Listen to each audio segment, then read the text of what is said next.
नमस्ते दोस्तों, राजस्थान के दिल में एक प्राकृतिक किला है जो महाराणा प्रताप के मुगल साम्राज्य के खिलाफ संघर्ष में उनका सबसे बड़ा सहयोगी बना, अरावली पर्वत।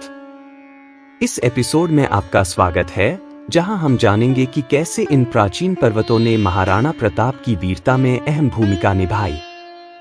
अरावली पर्वत उत्तर पश्चिम भारत में फैले हुए हैं, जो राजस्थान के बीचों बीच एक संरक्षक रीढ़ की तरह खड़े हैं।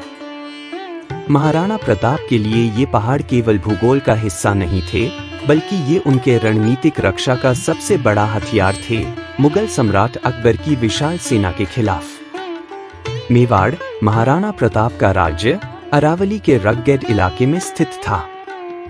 संकरे रास्ते, घने जंगल और कठिन भूगोल ने प्रताप को एक प्राकृतिक बढ़त दी। मुगल घुड़सवार सेना, जो खुली समतल जमीन पर लड़ने की आदी थी, इन राजपूत किलों पर पूरी तरह से हमला नहीं कर पाई। उबड़-खाबड़ पहाड़ियों और घाटियों का उपयोग करके महाराणा प्रताप ने गुरिल्ला युद्ध की रणनीति अपनाई। उनकी सेना, जो इस इलाके से परिचित थी, छिपी हुई जगहों से तेजी से हमला करती और मुगलों के जवाब देने से पहले ही गायब हो जाती। यह रणनीति मुगल सेनाओं को परेशान करती और उन्हें निर्णायक जीत से रोकती। लेकिन केवल भूगोल ही नहीं था जो महाराणा प्रताप के पक्ष में था। अरावली पर्वतों ने उनकी सेना को आवश्यक संसाधन भी प्रदान किए। छिपे हुए जल स्रोत, गुफाएं और प्राकृतिक आश्रय ने उनकी सेना और जानवरों को सबसे कठिन मौसम में भी जीवित रखा। इसी ने महाराणा प्रताप को वर्षों तक अपने प्रतिरोध को बनाए रखने में मदद की। कुंभलगढ़ और उदयपुर जैसे किले, जो अरावली के भीतर स्थित थे, महत्वपूर्ण ठिकाने बन गए। कुंभलगढ़ अपनी विशाल दीवारों के साथ लगभग अजेय था, और जब मुगल दबाव बढ़ाते तो यह एक सुरक्षित शरण स्थल बनता।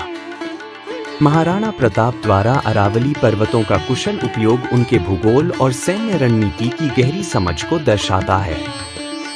उन्होंने प्रकृति को अपना सबसे बड़ा हथियार बना लिया। इन पर्वतों का उपयोग करके मुगल साम्राज्य को 2 दशकों तक रोक रखा। अरावली पर्वत, मौन लेकिन सदैव मौजूद, महाराणा प्रताप के अटूट प्रतिरोध और दृढ़ संकल्प का प्रतीक बन गए।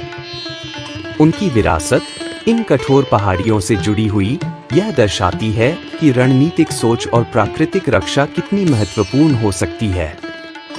अगले एपिसोड में हम भारत के इतिहास की और वीर कहानियों को उजागर करेंगे। अगर आपको यह वीडियो पसंद आया तो लाइक, शेयर और सब्सक्राइब करना न भूलें। अगले एपिसोड तक जय मेवाड़।